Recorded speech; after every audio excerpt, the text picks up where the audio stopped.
x पे plus होगा कौन से क्वेश्चन के लिए? x पे प्लस y पे प्लस z पे minus. x positive y neutral z negative 1। अच्छा 1 के लिए देखते हैं, नहीं 1 के लिए x पे पॉजिटिव y पे नेगेटिव, हाँ x पे positive y positive z negative ना।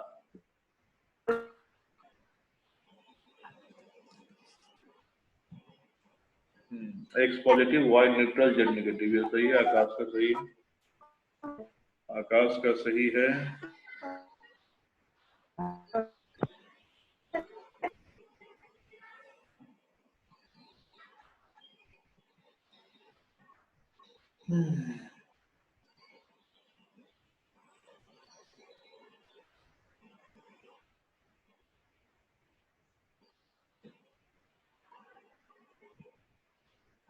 बाकी लोग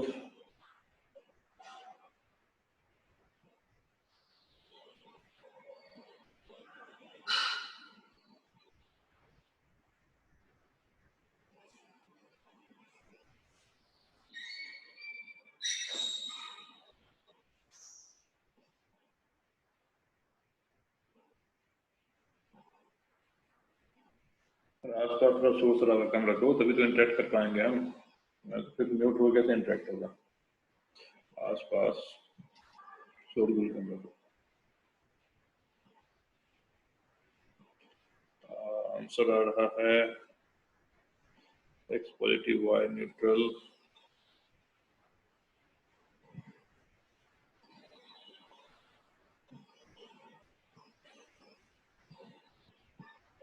के 14-15 का रिकॉर्डिंग देखते हैं, वो रिकॉर्डिंग सेट हुआ है नहीं सही से। x positive y negative z positive all negative, चलो देखते हैं, सब लोग अटेम्प्ट करें, अच्छी बात है। x positive y negative z negative, positive null negative positive negative, अच्छा सही।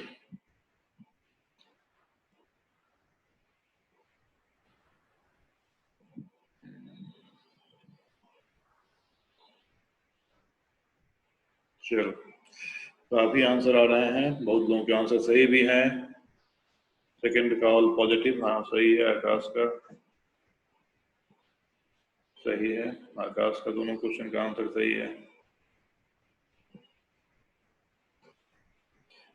तो third x negative y neutral z positive,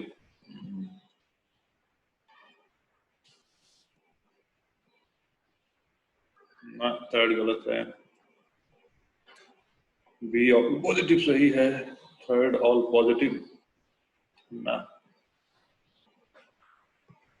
ebonite rod positively charge होता है, अरे वो तो डिपेंड करता है ना कि हम उस पर क्या चार्ज डाल दिए हैं, और क्वेश्चन में दिया गया है तो ये नहीं मान के चलना है कि पॉजिटिव भी होता है कि नेगेटिव भी होता है, वो तो क्वेश्चन में कि ठीक है हम उसको चार्ज कर दिए हैं।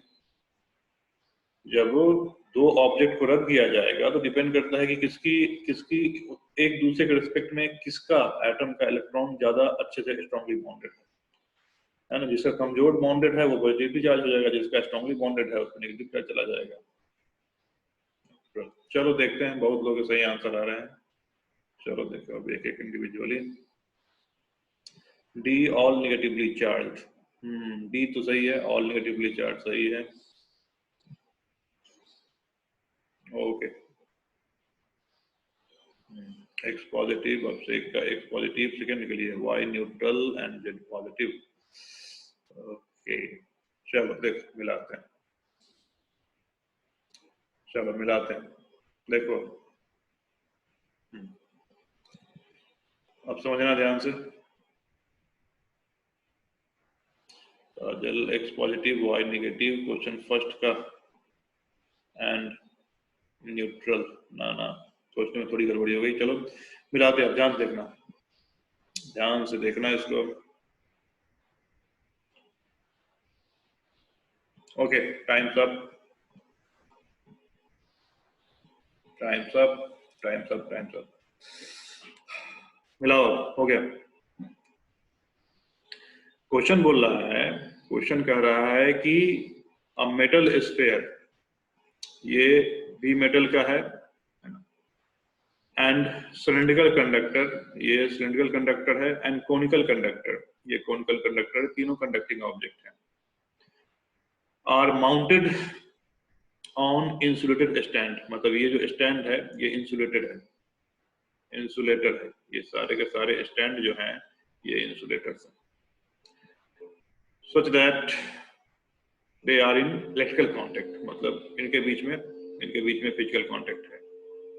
अ highly charge ebonite rod, ebonite rod जिस पे नेगेटिव चार्ज डाल दिया गया है वो लाया गया है। और यहाँ पे फिगर में थोड़ा इबोनाइट रॉड जो है ना, ये नेगेटिवली चार्ज एक ही जगह पे मान लो, एक ही जगह पे या कहीं, हाँ तो कहीं मान सकते हैं कहीं भी। तो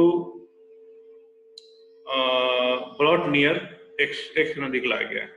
तो इन सारे क्वेश्चन का आंसर करना है। What will be charge on X Y Z, X Y Z पे चार्ज क्या होगा। ठीक है, तो सबसे पहले देखना है ये होगा चार्ज अगर एक्स पे आएगा, चार्ज अगर एक्स पे इंड्यूस होगा तो उस केस में कौन सा तरीके से चार्जिंग होगा, वो होगा चार्जिंग बाय इंडक्शन से, वो होगा चार्जिंग बाय इंडक्शन से। तो चार्जिंग बाय इंडक्शन क्या होता है कि अगर हमारे पास कोई कंडक्टर होता है, मान लो ये कंडक्टर है, ये इंसुलेटेड स्टैंड पे रखा हुआ है और यहाँ पे इसके पास में हम नेगेटिवली चार्ज रॉड लेकर रख दिए, तो क्या होगा, कंडक्टर में तो पॉजिटिव चार्ज नेगेटिव चार्ज दोनों होते हैं। और हम ये मान के चलते हैं कि इसमें चार्ज का मूवमेंट हो सकता है, तो चार्ज का मूवमेंट होगा। और यहाँ पे ये मान के चलना है कि दोनों चार्ज का मूवमेंट होगा। ऑल्दो न्यूक्लियस से प्रोटॉन का मूवमेंट नहीं होता है, लेकिन यहाँ मान के चलेंगे होगा। उसका क्या लॉजिक होता है बताएंगे, उसको हम बताएंगे किस कारण से ऐसा होता है। तो यहाँ ये मान के चलना है कि पॉजिटिव चार्ज नेगेटिव चार्ज दोनों का मूवमेंट हो रहा है। जैसे ही नेगेटिव चार्ज यहाँ पे आ गया, नेगेटिव चार्ज यहाँ पे आ गया, तो इस पूरे में जो भी नेगेटिवली चार्ज होगा वो नेगेटिव के बीच में रिपल्सन होने के कारण, नेगेटिव के बीच में रिपल्सन होने के कारण इस रॉड से दूर जाना चाहेगा, रहेगा इसी कंडक्टर में लेकिन इस रॉड से दूर जाना चाहेगा। तो जितना दूर जा सकता है चला जाएगा। तो अगर ये अकेला कंडक्टर है इसमें, तो अकेला कंडक्टर है तो वो नेगेटिव चार्ज जो है, वो नेगेटिव चार्ज इसके दूर वाले सरफेस पे, इससे फार एंड वाले सरफेस पे यहाँ पे जमा हो जाएगा। और पॉजिटिव चार्ज जो है वो पॉजिटिव नेगेटिव के बीच में अट्रैक्शन के कारण वो जो है इससे नजदीक आना चाहेंगे, लेकिन कंडक्टिंग सरफेस को छोड़ के नहीं जाएगा तब तक जब तक इन दोनों के बीच में कोई कंडक्टिंग पाथ ना हो। तो पॉजिटिव चार्ज जो है, पॉजिटिव चार्ज वो यहाँ आके जमा हो जाएगा, ये सब यहाँ जमा हो जाएगा। और इस तरह जब तक ये रॉड यहाँ तक रहेगा तो चार्ज का डिस्ट्रीब्यूशन ऐसा ही हो जाएगा। ठीक है, अब इसमें क्या हुआ, मतलब इसमें जो है इधर पॉजिटिव चार्ज जाके जमा हो जाएगा, इधर पॉजिटिव चार्ज जाके जमा हो जाएगा और इधर नेगेटिव चार्ज। लेकिन इसमें क्या है कि इन दोनों के बीच में फिजिकल कांटेक्ट, इन दोनों के बीच में फिजिकल कांटेक्ट है। तो अब ये मान लो जब इन तीनों के बीच में फिजिकल कांटेक्ट हो गया, तो जैसे ही कांटेक्ट हो गया तो इन तीनों के बीच में कंडक्टिंग पाथ है, इन तीनों के बीच में कंडक्टिंग पाथ है। तो मान लो ये तीनों क्या है, एक ही कंडक्टर है। तो एक ही कंडक्टर में क्या होगा कि अब इसमें जितने भी मूविंग पॉजिटिव चार्ज होंगे और जितने मूविंग नेगेटिव चार्ज होंगे उसमें से कुछ पॉजिटिव चार्ज इसके इस सरफेस पे आगे कनेक्ट हो जाएगा। और ये पूरा जो सरफेस है कंडक्टर, अब ये एक कंडक्टर है ना, तो इस पूरे कंडक्टर में नेगेटिव चार्ज इस रॉड से जितना दूर जाना चाहेगा उतना चला जाएगा। तो इसका नेगेटिव चार्ज, इसका नेगेटिव चार्ज, इसका नेगेटिव चार्ज, सारा का सारा कोई जरूरी नहीं है, मतलब कि जितने सारे के सारे मूविंग नेगेटिव चार्ज होंगे कोई जरूरी नहीं है, उसमें से कुछ नेगेटिव चार्ज जो होगा क्या होगा, इस रॉड से जितनी दूर जा सकता चला जाएगा। तो इस रॉड से जितनी दूर यहाँ पे आकर जमा हो जाएगा सारा का सारा, और पॉजिटिव चार्ज यहाँ जमा हो जाएगा। मतलब आफ्टर इक्विलिब्रियम क्या होगा कि इस एंड पे इसके पॉजिटिव चार्ज हो जाएंगे और इस एंड पे क्या हो जाएगा, नेगेटिव चार्ज हो जाएगा। तो यहाँ केवल पॉजिटिव चार्ज रहेगा। सिंपल सा थ्योरी है कि पॉजिटिव नेगेटिव के बीच में अट्रैक्शन होता है, नेगेटिव के बीच में रिपल्सन होता है। और अगर उसको मूव करने का रास्ता, जाने का रास्ता, तो जाएगा वो जहां तक जाना चाहेगा। तो उस केस में क्या हो जाएगा, पहले वाले केस में कि एक्स पे, वाई पे और जेड पे, एक्स पे हो जाएगा पॉजिटिव चार्ज हो जाएगा, इस पे कोई चार्ज नहीं रहेगा, नो चार्ज, वाई पे कोई चार्ज नहीं रहेगा, एंड जेड पे क्या हो जाएगा, जेड पे नेगेटिव चार्ज हो जाएगा।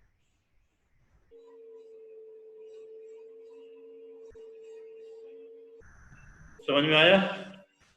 तो एक बार फिर से बताइए ना, इबोनाइट रॉड में नेगेटिव चार्ज कैसे आया था उस साइड?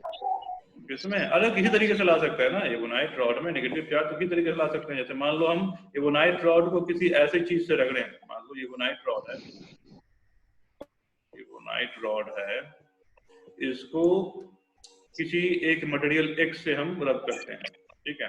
अब एवोनाइट रॉड का जो एटम होगा और इस मटेरियल का जो एटम होगा, इसमें किसी एक में जो होगा इलेक्ट्रॉन दूसरे के रिस्पेक्ट में, जैसे मान लो इसका एटम लेते हैं और इसका एटम लेते हैं, तो मान लो एवोनाइट रॉड का जो एटम होगा वो अपने इलेक्ट्रॉन को ज्यादा ताकत से खींच रहा होगा विद रिस्पेक्ट टू ये जो मटेरियल एक्स लिए हैं उसके एटम से। अब इस केस में क्या होगा, जो हीट एनर्जी सप्लाई होगी, मान लो हमने 10 जूल हीट एनर्जी सप्लाई की, ठीक है। और यहाँ पे क्या है कि इसमें जो इलेक्ट्रॉन है वो टूटने के लिए 12 जूल चाहिए। मतलब कि जो एटम है उस एटम में जो इलेक्ट्रॉन है उसको अपने पेरेंट एटम से हटने के लिए 12 जूल चाहिए, और इसको कितना चाहिए, 8 जूल चाहिए। तो उस 10 जूल एनर्जी जो हम बाहर से रबिंग से सप्लाई कर रहे हैं, उस 10 जूल एनर्जी से इसका इलेक्ट्रॉन हट जाएगा और इसका इलेक्ट्रॉन नहीं हट पाएगा। अब इलेक्ट्रॉन हट के क्या हो जाएगा, या तो जो एक्स ऑब्जेक्ट है उसी के सरफेस पे कहीं ना कहीं घूम रहा होगा, रिडिस्ट्रीब्यूट हो जाएगा, या फिर क्या होगा कि कुछ ना कुछ जंप करके एवोनाइट रॉड पे भी आ जाएगा। तो इस तरीके से हम कर सकते हैं कि एवोनाइट रॉड में नेगेटिवली चार्ज हो सकता है। तो किसी में नेगेटिव चार्ज या किसी में पॉजिटिव चार्ज वो किसी तरीके से लाया जा सकता है। अगर क्वेश्चन में दिया गया तो ऐसा नहीं मान के चल लेना है कि जो थ्योरेटिकल बताया गया उस तरीके से, अगर क्वेश्चन में दिया गया है तो वो किसी तरीके से आ सकता है। तो यहाँ पे तो हाईली चार्ज लिखा है, नेगेटिवली चार्ज कहाँ लिखा है? और नेगेटिव बनाया गया ना एवोनाइट रॉड पे, देखो ना एवोनाइट रॉड पे जो माइनस माइनस बनाया गया है ना, एवोनाइट रॉड पे माइनस माइनस हमको नेगेटिव। लगा उसका फोटो ही ऐसा है। अरे नहीं, नेगेटिव चार्ज बनाया गया, वो नेगेटिव चार्ज है, वो एवोनाइट रॉड पे नेगेटिव चार्ज बनाया गया है। ठीक है, तो फर्स्ट पार्ट समझ में आ गया? Yes sir. Okay, second part देखते हैं। सेकंड पार्ट क्या बोल रहा है, इफ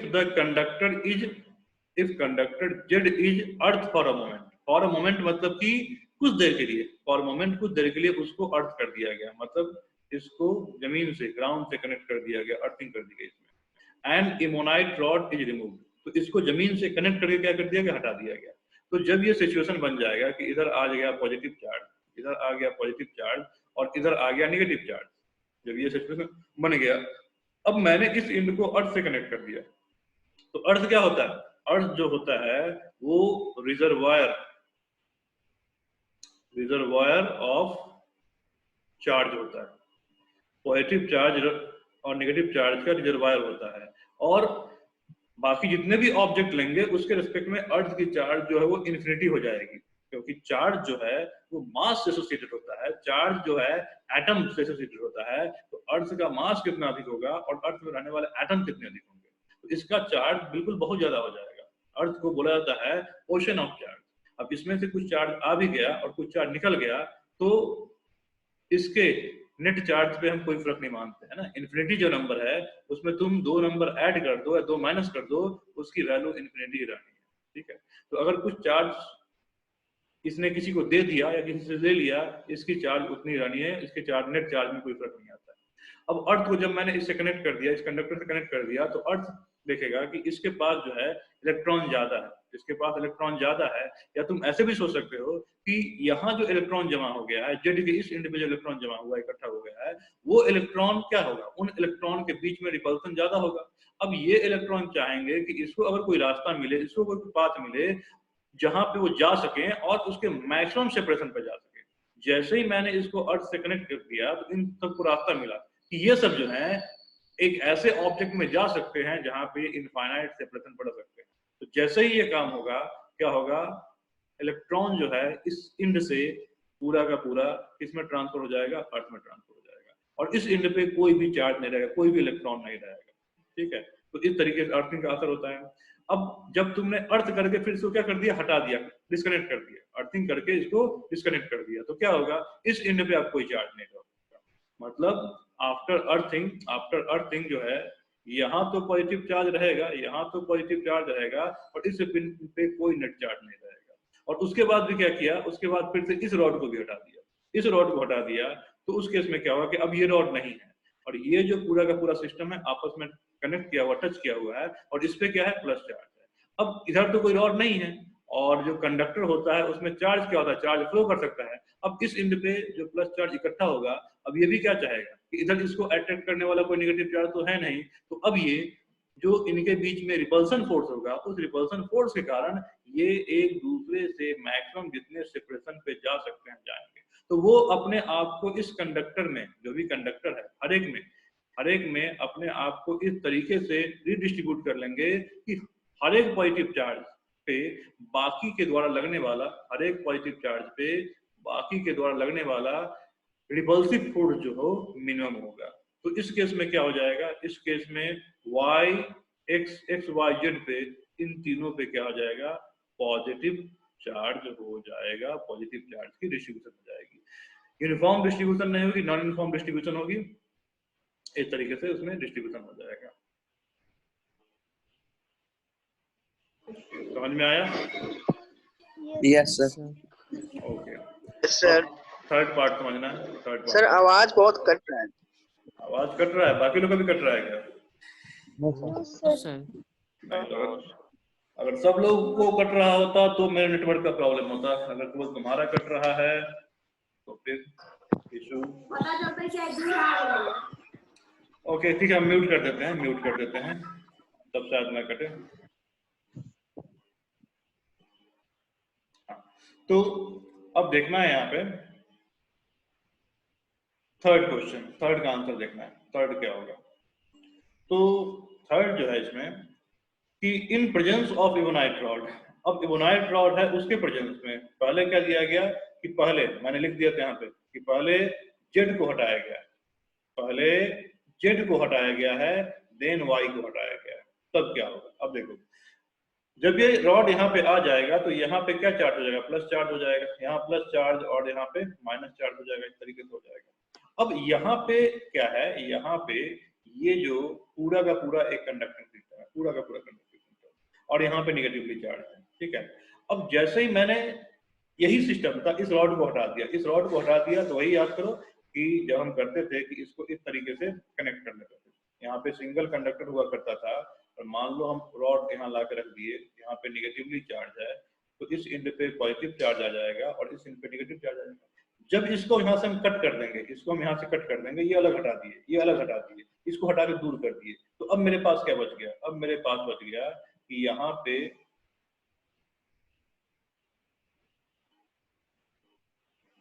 एक मिनट, हाँ यहाँ पे जिसको मैंने हटा दिया उस पर तो निगेटिवली चार्ज रहेगा और निगेटिवली चार्ज डिस्ट्रीब्यूट हो जाएगा उसके में, लेकिन ये जो बच जाएगा, जो पोर्शन बच जाएगा उस पर फिर से चार्ज का रिडिस्ट्रीब्यूशन होगा, उस पर फिर से चार्ज का रिडिस्ट्रीब्यूशन होगा।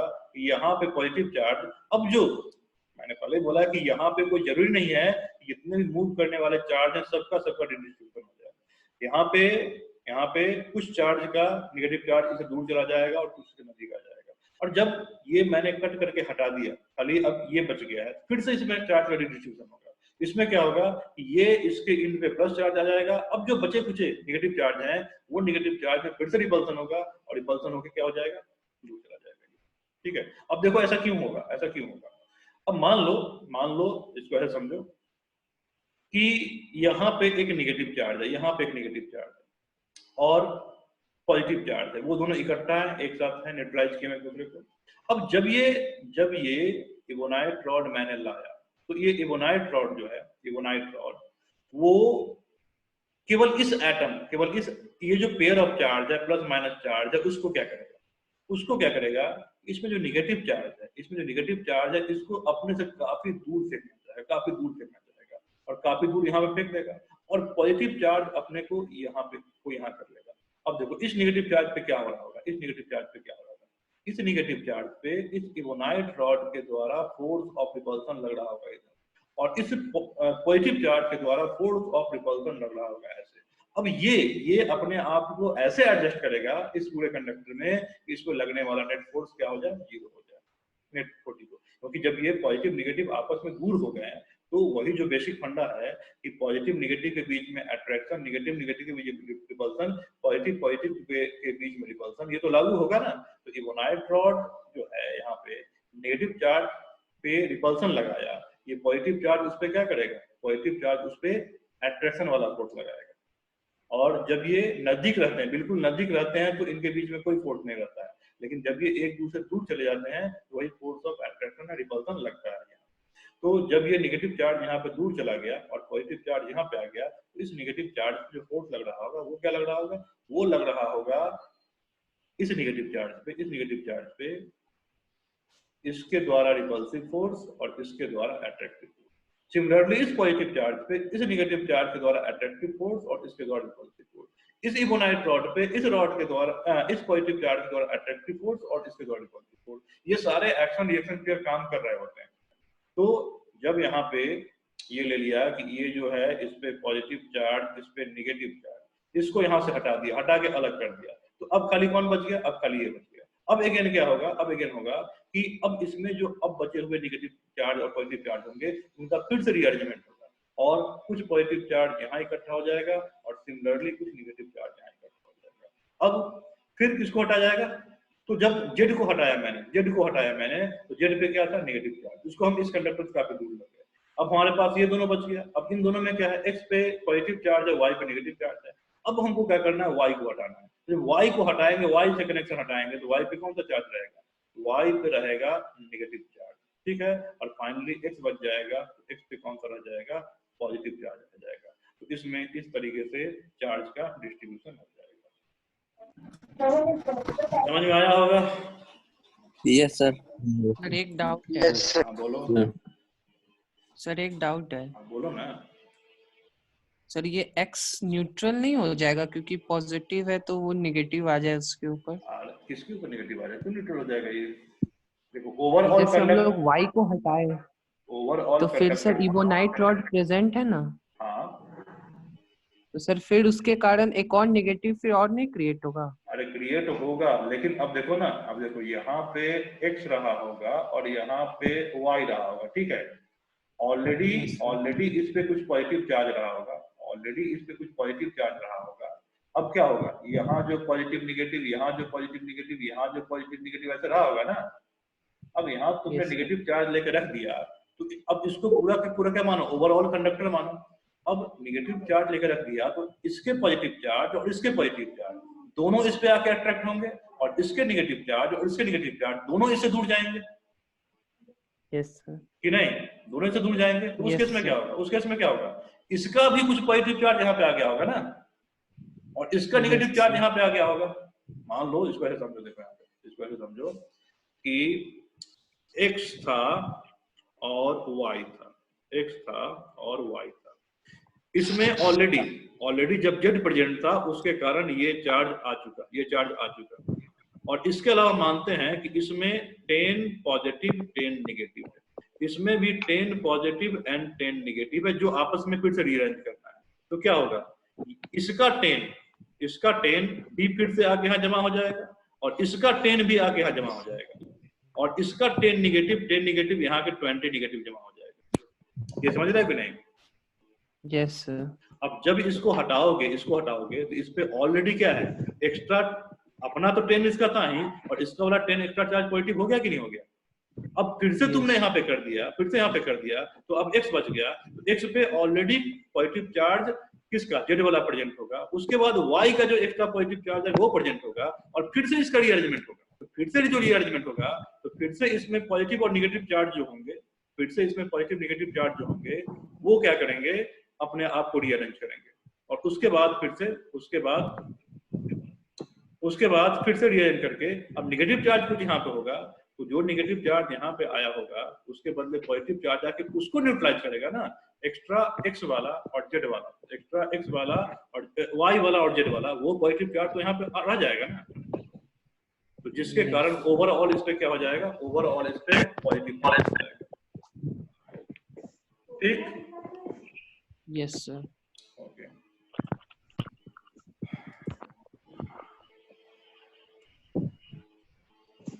इसमें कुछ क्वेश्चन पूछा है कि इबोनाइट रॉड तो अभी भी प्रेजेंट है, तो फिर सर रीअरेंजमेंट, हाँ होगा ना रीअरेंजमेंट, बोल तो रहे हैं कि होगा रीअरेंजमेंट, दूसरे में भी रीअरेंजमेंट होगा, लेकिन अब जो रीअरेंजमेंट होगा वो रीअरेंजमेंट किससे होगा, जो x बचा हुआ है उसी का, लेकिन ऑलरेडी y का और z का पॉजिटिव चार्ज तो उसमें प्रेजेंट आ जाएगा ना, इसमें वो तो एक्स्ट्रा पॉजिटिव चार्ज आ जाएगा, इसलिए ओवरऑल x पे क्या हो जाएगा, पॉजिटिव चार्ज हो जाएगा।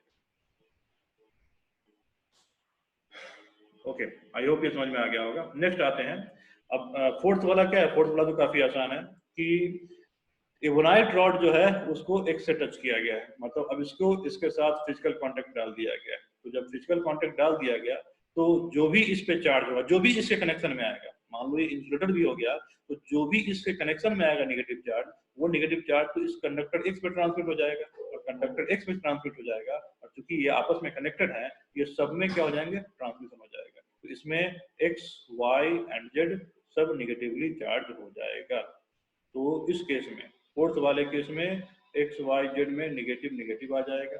थर्ड वाले केस में x, y, z में इस पे निगेटिव और इस पे पॉजिटिव आ जाएगा। इस वाले केस में क्या था, इस सब पे पॉजिटिव आ जाएगा, और इसमें तो x पे पॉजिटिव, y पे 0 एंड z पे निगेटिव आएगा। समझ में आया? Yes sir. Yes sir. Sir जब Z का नेगेटिव चला गया तो Y पे वही वाला नेगेटिव है ना जो बचा कुचा था पहले? हाँ, पहले से x और y का बचा हुआ जो मूविंग नेगेटिव है उसमें से कुछ नेगेटिव आ जाएगा। तो सर वो क्या कहते हैं, जब Z का नेगेटिव चला गया और पहले से ही कुछ नेगेटिव था तो वो नेगेटिव तो पूरे XYZ में डिस्ट्रीब्यूटेड होगा ना? फर्स्ट केस में भी Y पे कुछ ना कुछ x, नो सर हो गया, ठीक है, समझ में आ गया। ओके। तो ये सेशन तो खत्म है, नेक्स्ट सेशन के लॉगिन करो।